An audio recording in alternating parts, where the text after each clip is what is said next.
So y'all trying to hear the thought that kept me up last night? So just so y'all know, there's never once been a completed T-Rex skeleton found. What about the one in Michigan with the T-Rex locked in battle with the Triceratops? That's not actually true. It wasn't even in Michigan. It wasn't a fucking T-Rex. But I digress. I don't have time for that argument. The point is there's never been a completed T-Rex skeleton found. Which means they've made most of this animal up. One complete item that they have consistently found is the skull. The other bones are all mismatched and shit. If anybody has seen these pictures, I don't need to point out how inaccurate the people who draw dinosaurs are, because they gave them the bones to a baboon, the bones to a zebra, the bones to a hippo, and a swan, and that's what they came up with. Y'all got me fucked up. So basically what I'm getting at is it's a dragon. It's a dragon skull. A lot of its bones being hollow would have explained why they've never found a complete skeleton, because hollow bones are really hard to fossilize. I'm not saying they breathe fire, but you explain to me why there's a dragon in every single culture on the planet. What if I told you that Gargamel from the Smurfs is based on a real person? The Smurfs also have a very scary theory to them. Let me tell you about it. So, Gargamel was a priest in the 12th or 13th century. He was born in Spain into a poor family and then abandoned by his parents because they didn't have the financial requirements to raise a child. They left him in a basket in front of the convent and left. Time passed, and when he grew up, he eventually became a priest. Over the years, all the men who would live in the church with him all passed away, which sent him into a depression. But he started to feel better when he adopted his cat, Azrael, which coincidentally also means fallen angel. Here's where the Smurfs come in. It is thought that the Smurfs are based on the 7 deadly sins. At least 7 of them are. Now, these might sound a little inaccurate because a bunch of different websites describe them differently, but I'll try my best. Greedy Smurf is greedy.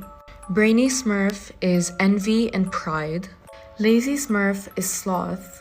Grouchy Smurf is wrath. Sweets represents gluttony. And Smurfette is lust.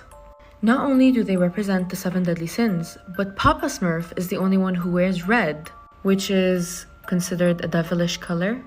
So he is considered the devil of the pack.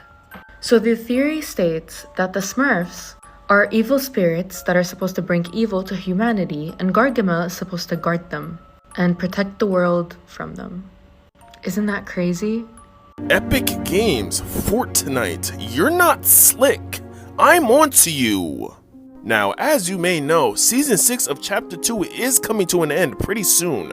And you're probably like me, looking around the map trying to find out what's gonna happen next season. Which brings me to the topic of this video. While I was at Holly Hedges, I noticed something. If you go upstairs in one of the houses, you'll spot a gnome looking through a telescope. And when you change your perspective to match his and look out the window, you'll see that he's looking at the spire. So then I asked myself, why would the gnome be worried about what the spire is doing? What are the gnomes protecting?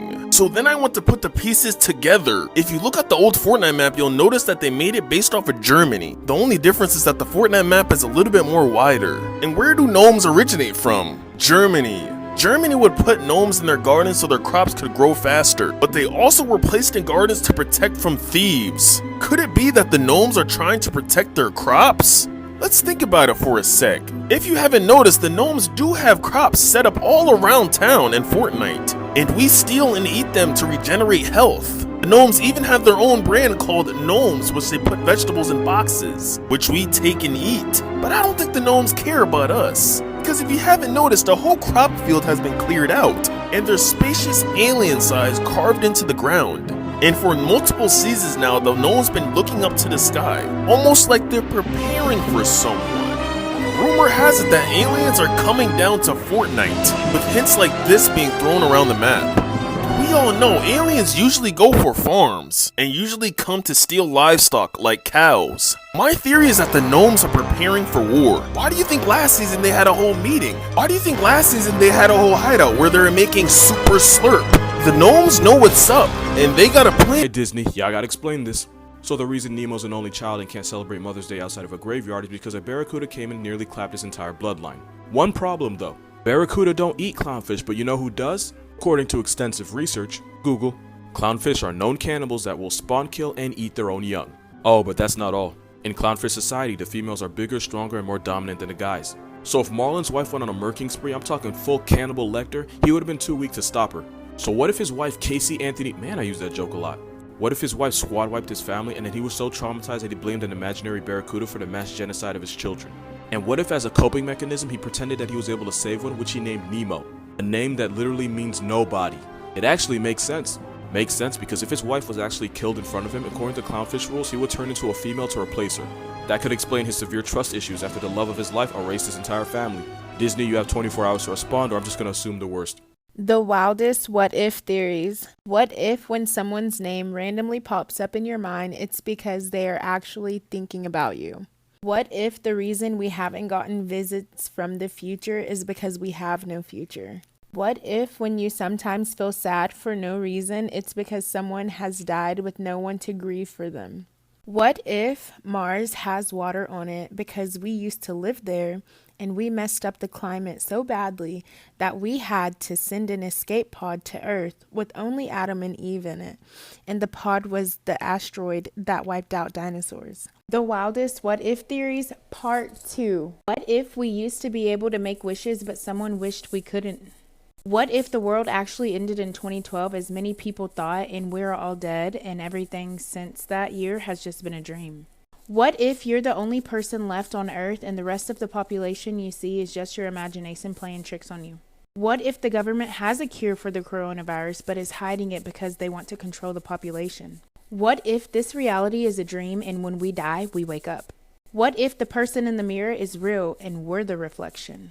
I thought this was really absurd, but just hear me out, right? There was a massive footprint found in the side of a hill in Africa, and this footprint was 4 feet high. And the archaeologists who found this said it was in between 400 million and 3 billion years old. And this foot would belong to something 27 feet tall. But what's crazy about it is like when you step in mud, the mud comes up, right? Just like how it did when you could see like where the mud came up when this foot stepped in it. Then they found a giant finger in Egypt that was 38 centimeters long and should belong to something that is 16 feet tall. And I would also like to mention the fact that a bunch of these like cavemen and all these paintings have giants in them. So are giants real or just a myth?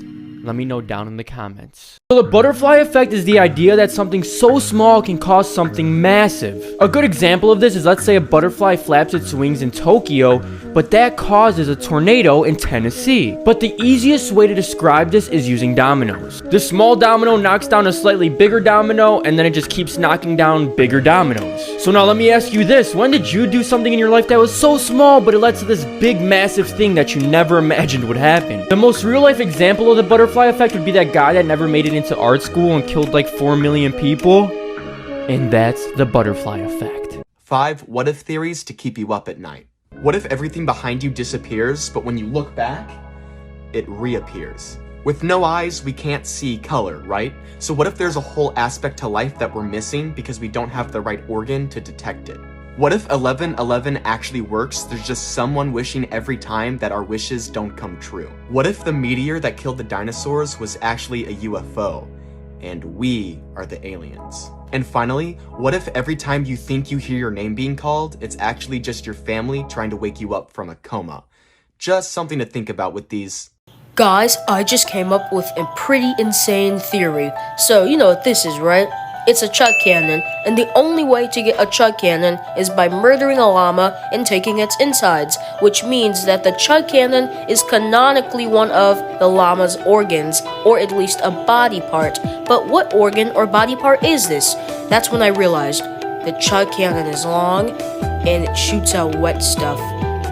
I stopped dead in my tracks when I realized the chug cannon is the llama's pee-pee. Bro, this entire time, I've been pouring pee-pee juices on my character to heal them. I'm deleting this game. I'm done. I'm deleting it. Thanks for watching. Please subscribe.